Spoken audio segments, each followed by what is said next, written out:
Hello भाई लोग, मेरा नाम है हर्षल और आज मैं आप लोगों के लिए ऐसा एक वीडियो लेके आया हूँ जिस वीडियो से आपको ऐसी चीज़ें पता पड़ेगी, ऐसी चीज़ के बारे में आज पता पड़ेगा जो साइंस वाले स्टूडेंट्स के लिए, जो जेईई और नीट की तैयारी कर रहे हैं, उनके लिए उनकी ज़िंदगी के आधे दुख दर्द दूर कर ही देगी। वो जो वीडियो है, सॉरी, वो जो चीज़ है जिसके बारे में आज वीडियो बनाने वाला हूँ, वो एक ऐसी चीज़ है जिसने इतने लोगों का दिमाग ख़राब कर रखा है, इतने बच्चों का दिमाग ख़राब कर रखा है कि आधे बच्चे तो उसके नाम से ही आगे नहीं बढ़ते हैं, उसके नाम को देखकर ही वहीं रुक जाते हैं क्योंकि उनको कन्फ्यूजन ही क्लियर नहीं होता कि इसमें और इसी के जैसे ही जो दूसरा वर्ड है उसमें क्या फ़र्क है। हम बात कर रहे हैं एंथैल्पी के बारे में।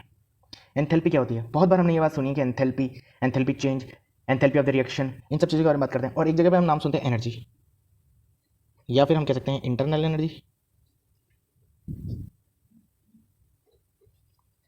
क्या फ़र्क है इन दोनों चीज़ों में? कुछ रिएक्शंस के लिए हम एंथैल्पी वर्ड यूज़ में लेते हैं, किसके लिए हम एनर्जी वर्ड यूज़ में लेते हैं या फिर इंटरनल एनर्जी वर्ड यूज़ में लेते हैं। क्या फ़र्क है इन दोनों के अंदर और हम कैसे इनको क्लासीफाई कर सकते हैं, कैसे इनमें डिफरेंस क्रिएट कर सकते हैं, कैसे पता कर सकते हैं कि इन दोनों में क्या चीज़ कॉमन है और क्या चीज़ डिफरेंट है। लेकिन वीडियो शुरू करने से पहले जिन लोगों ने अभी तक सब्सक्राइब नहीं किया वो प्लीज़ सब्सक्राइब करें इस चैनल को, सपोर्ट दिखाओ यार थोड़ा सा। ठीक है, तो आगे चलते हैं। हम बात करते हैं एंथैल्पी और एनर्जी या फिर इंटरनल एनर्जी के बारे में। ठीक है, पिछले वीडियो पे भी अभी तक 100 व्यूज़ भी कंप्लीट नहीं हुए हैं, तो बहुत ही इंपॉर्टेंट वीडियो है, वो भी बहुत ही लोगों के काम आ सकता है। तो जो लोग भी फ़ायदा उठाना चाहते हैं उस चीज़ का आराम से वीडियो देख सकते हैं, फ्री ऑफ कॉस्ट यार। देखो जाके आराम से, लाइक करो वीडियो को, कमेंट करो अपने टॉपिक जो आपको चाहिए। ठीक है, अब हम आगे चलते हैं, मेरा मतलब वीडियो स्टार्ट करते हैं। तो हमारी केमिस्ट्री के अंदर जब हम थर्मोडायनेमिक्स पढ़ते हैं तो उसमें हमारे पास में एक फार्मूला आता है जिसका वो फार्मूला है फर्स्ट लॉ ऑफ थर्मोडायनेमिक्स का, और वो है delta E equals to Q plus W. आप ये देखेंगे कि ये जो फार्मूला है ये फिजिक्स के अंदर जस्ट थोड़ा सा ऑपोजिट है या फिर थोड़ा सा अलग है। उसमें Q equals to delta E plus W होता है, जहाँ डेल्टा ई होता है इंटरनल एनर्जी, क्यू होती है हीट जो आप प्रोवाइड कर रहे हो या फिर जो हीट उस रिएक्शन में से निकलेगी, और डब्ल्यू है वर्क। ये work done by the system भी हो सकता है, ऑन द सिस्टम भी हो सकता है।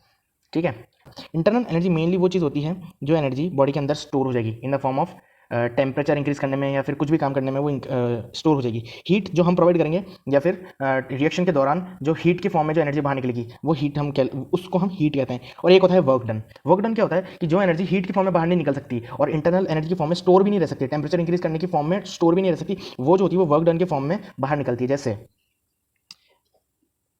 कोई हमारे पास में बॉक्स है, कंटेनर है, और उसमें ऊपर यहाँ लगा है पिस्टन, ये पिस्टन लगा, ये मूवेबल पिस्टन है, और हमने यहाँ पर कोई पानी भर रखा है इसमें मान लो, और हम नीचे से इसके अंदर गैस स्टोव लगाकर और यहाँ पे इसको हम हीट प्रोवाइड कर रहे हैं। तो ये हीट प्रोवाइड करने की वजह से यहाँ पर जितना टेम्परेचर चेंज होना होगा उतना तो टेम्परेचर चेंज हो जाएगा, लेकिन कुछ जो होगा वो टेम्परेचर इस जो हीट होगी वो इसको ऊपर करने में भी काम में आएगी।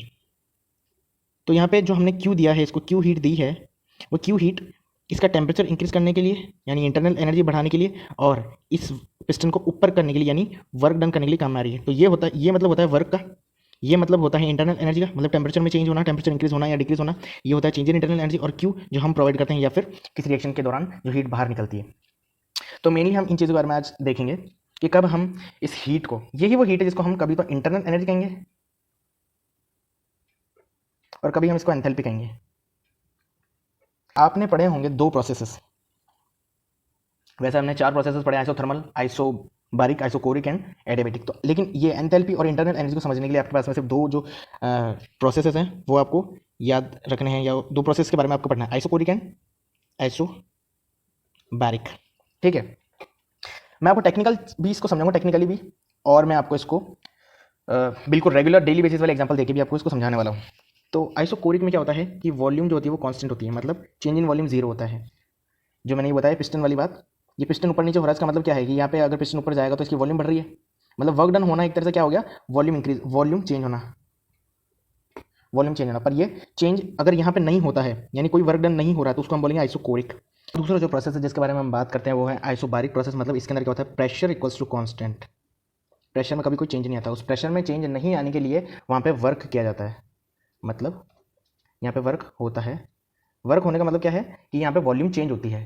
ठीक है, क्योंकि वर्क का जो हम फॉर्मूला देखते हैं, work equals to P delta V होता है, तो ये तो कांस्टेंट है, इसकी तो कोई वैल्यू है। लेकिन अगर वर्क का हमारे को क्या वैल्यू चाहिए, तो हमारे को डेल्टा वी जो होना चाहिए वो कुछ ना कुछ उसकी वैल्यू होनी चाहिए। डेल्टा वी जीरो नहीं होना चाहिए, मतलब V final minus V initial zero नहीं होना चाहिए अगर हमारे को वर्क कुछ चाहिए तो। इसका मतलब वी फाइनल जो है वो कुछ और होनी चाहिए और वी इनिशियल कुछ और होनी चाहिए, मतलब वॉल्यूम में कुछ ना कुछ चेंज आना चाहिए। तो एक तो प्रोसेस है जिसमें वॉल्यूम में कुछ चेंज नहीं आता और एक वो प्रोसेस है जिसमें वॉल्यूम में चेंज आता है, मतलब वर्क डन होता है। तो अब हम बात करेंगे कि इन दोनों में जब हीट जो हम यूज़ में लेते हैं तो वो आइसोकोरिक के लिए उसको क्या नाम दिया जाता है और आइसोबारिक के लिए उसको क्या नाम दिया जाता है। तो हम बात करेंगे सबसे पहले, ठीक है। तो हम आइसोकोरिक प्रोसेस की जब हम बात करते हैं तो हम वहाँ पे देखते हैं कि वहाँ पे डेल्टा वी जो होता है वो जीरो होता है। इसका मतलब है कि वहाँ पे वॉल्यूम में कोई भी चेंज नहीं आ रहा। तो वॉल्यूम में जब कोई भी चेंज नहीं आता तो वर्क डन जो होता है वो पी डेल्टा वी होता है, और अगर डेल्टा वी इज़ जीरो तो work done is also zero. तो मतलब जो भी हमने हीट दी है ये वर्क तो पूरा जीरो हो गया। तो जो भी हमने हीट दी है वो सिर्फ और सिर्फ किस में कन्वर्ट आ रही है, सिर्फ और सिर्फ इंटरनल एनर्जी को चेंज करने के काम में आ रही है, सिर्फ और सिर्फ टेम्परेचर चेंज करने के काम आ रही है। तो मतलब जो भी हीट जो है पूरी की पूरी वो हीट वो किसके इक्वल है, इंटरनल एनर्जी के इक्वल है। तो जब हम आइसोकोरिक प्रोसेस के अंदर हीट देते हैं तब हम जो हीट होती है उसको हम नाम देते हैं इंटरनल एनर्जी, ठीक है। और लेकिन जब हम आइसोबारिक प्रोसेस की बात करते हैं तो वहाँ पर ये जो डब्ल्यू होता है ये जीरो नहीं होता, मतलब वर्क डन जो है वो जीरो नहीं है, क्योंकि delta V is not zero. Delta we zero का है आइसोकोरिक प्रोसेस में, डेल्टा वी जीरो नहीं है आइसोबारिक प्रोसेस में। यहाँ पे प्रेशर कांस्टेंट होता है, वॉल्यूम कांस्टेंट नहीं होती। तो यहाँ पे delta V is not equal to zero, तो यहाँ पे जो वर्क होगा उसकी भी कोई ना कोई वैल्यू होगी। तो जब हम यहाँ पे हीट की वैल्यू निकालेंगे तो हीट की वैल्यू होगी डेल्टा ई माइनस, जब डब्ल्यू यहाँ चला जाएगा तो माइनस हो जाएगा डेल्टा ई माइनस डब्ल्यू। तो ये जो आई है हीट की वैल्यू, ये हीट जो हमने दी है इसको, ये इसका टेम्परेचर इंक्रीज करने के भी काम में आएगी, प्लस इसका वर्क करने में भी काम में आएगी, या फिर वर्क के थ्रू भी हीट वापस बाहर निकलेगी। जो भी चीज़ होगी वो हमारे को पता पड़ जाएगा जब हम प्रोसेस करेंगे। तो मेनली हमारे को सिर्फ इतना ध्यान रखना है यहाँ पे कि ये जो हीट है आइसोबारिक प्रोसेस के अंदर, ये हीट सिर्फ और सिर्फ टेम्परेचर बढ़ाने या कम करने के काम में नहीं आती, ये वर्क करने के भी काम में आती है। लेकिन वहीं आइसोकोरिक प्रोसेस के अंदर जो हम हीट प्रोवाइड करते हैं वो सिर्फ और सिर्फ टेम्परेचर को इंक्रीज करने के काम में आती है, मतलब इंटरनल एनर्जी को चेंज करने के काम में आती है। तो वहाँ पे तो हम उसको बोल देते हैं इंटरनल एनर्जी इस हीट को, और यहाँ पर हम इसको बोल देते हैं एंथैल्पी। सिंपल सीधी भाषा में अगर हम बात करें तो जब हीट सिर्फ और सिर्फ इंटरनल एनर्जी को चेंज करने के काम में आती है तो हम इसको नॉर्मली इंटरनल एनर्जी, इस हीट को हम क्या बोल देते हैं इंटरनल एनर्जी। और जब heat internal energy plus work दोनों के काम में आती है तो हम उसको क्या बोलते हैं एंथैल्पी। अब हमको ये फ़र्क देखना है कि इंटरनल एनर्जी और एंथैल्पी हम नॉर्मल बेसिस पे या हमारे डेली रूटीन में हमको ये प्रोसेसेस कहाँ देखने को मिलते हैं। जब हमारे घर में खाना बनता है तो हम दो जगहों पे हम दो तरह से हम खाना बना सकते हैं। खाने को पकाना होता है तो हम दो दो तरह से पका सकते हैं। एक तो हम पकाते हैं प्रेशर कुकर में, और एक हम पकाते हैं खुले बर्तन में। क्या फ़र्क है इन दोनों में, प्रेशर कुकर में और खुले बर्तन में क्या फ़र्क है? ढक्कन का फ़र्क है। किसका? ढक्कन का। आधे लोग तो सोच रहे होंगे हमारे बारे में बात कर रहा है, लेकिन पूरी दुनिया में सिर्फ तुम ही ढक्कन नहीं हो, और भी ढक्कन है। प्रेशर कुकर पे ढक्कन लगता है, खुले बर्तन में ढक्कन नहीं लगता है। ढक्कन का मतलब क्या है? ढक्कन लगाने से होता ही कि वहाँ पे वॉल्यूम जो हो जाएगी कांस्टेंट हो जाएगी। यहाँ पे वॉल्यूम जो है वो कांस्टेंट नहीं है।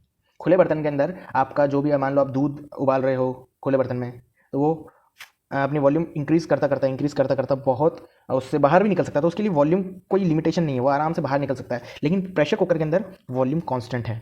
तो प्रेशर कुकर के अंदर इसका मतलब कौन सा प्रोसेस देखा जाता है? आइसोकोरिक। और खुले बर्तन में जो प्रोसेस देखा जाता है वो होता है आइसोबारिक। आइसोबारिक क्यों बोला मैंने? क्योंकि वहाँ पे सिर्फ और सिर्फ एटमॉस्फेयर का प्रेशर लग रहा है जो कि कांस्टेंट है, ठीक है। तो अगर हम बात करें कि जो हीट हम दे रहे हैं गैस स्टोव से जो हम हीट दे रहे हैं आइसोकोरिक के अंदर या फिर प्रेशर कुकर के अंदर जब हम बना रहे हैं, तो पूरी पूरी हीट जो है वो सिर्फ और सिर्फ इंटरनल एनर्जी को काम में आएगी। और खुले बर्तन में जब हम हीट दे रहे हैं तो वो internal energy plus minus work करने के भी काम में आएगी। तो इसलिए अब देखा जाए, इसलिए हम ऐसा बोलते हैं कि प्रेशर कुकर के अंदर खाना जल्दी बन जाता है, जल्दी पक जाता है। क्यों? क्योंकि वहाँ पर हीट जो है वो पूरी पूरी उसका टेम्परेचर को इंक्रीज़ करने में, उसको पकाने में काम में आ रही है। लेकिन जब हम आइसोबारिक प्रोसेस या फिर खुले बर्तन की बात करते हैं तो वहाँ पर जो टेम्परेचर है, जो हीट हम दे रहे हैं वो टेम्परेचर इंक्रीज़ करने के लिए, मतलब उसको पकाने के लिए भी, प्लस और वर्क डन जो कर रहा है वो अपनी वॉल्यूम इंक्रीज़ करने के लिए उसमें भी काम में आती है। तो हम यहाँ पर बात करेंगे कि हम यहाँ पर देखेंगे कि प्रेशर कुकर के अंदर जब हम पकाते हैं खाना तो वहाँ पे हम बोलते हैं हमने इंटरनल एनर्जी प्रोवाइड की है, और जब हम खुले बर्तन में देते हैं हीट तो हमने वहाँ पे एंथैल्पी प्रोवाइड की है। तो ये एक टेक्निकल एस्पेक्ट्स लेकर बिल्कुल डेली रूटीन वाले एग्जांपल्स पे आपकी एंथैल्पी और इंटरनल एनर्जी में फ़र्क कंप्लीट हुआ है। आई होप कि आपको समझ में आया होगा, और जिनको समझ में नहीं आया वो वीडियो को वापस देख सकते हैं, क्योंकि ये ही एक तरीका है इंटरनल एनर्जी और एंथैल्पी को समझने का, रदर देन कि आप केमिस्ट्री की इक्वेशंस लगाएं इसके अंदर, जो कि हमने यूज़ की भी है, लेकिन फिर भी जो हमने नॉर्मल चीज़ देखी है वो ये चीज़ है। क्योंकि हमको पता होना चाहिए जब भी हम एनर्जी यूज़ में लेते हैं तो हम दो तरीके से एनर्जी को यूज़ में लेते हैं। या तो वहाँ पे प्रेशर या तो वहाँ पे प्रेशर कांस्टेंट होगा, या फिर वहाँ पे वॉल्यूम कांस्टेंट होगी। तो जहाँ पे प्रेशर कांस्टेंट होता है वहाँ पे हम बोलते हैं आइसोबारिक प्रोसेस, और वहाँ पे हम उसको एंथैल्पी का नाम देते हैं उस हीट को। और जहाँ पे आइसोकोरिक प्रोसेस होता है, मतलब जहाँ पे वॉल्यूम कांस्टेंट होती है, वहाँ पे हम इंटरनल एनर्जी का नाम देते हैं उस हीट को। तो हीट ही है जिसको हम एंथैल्पी और इंटरनल एनर्जी कहते हैं। तो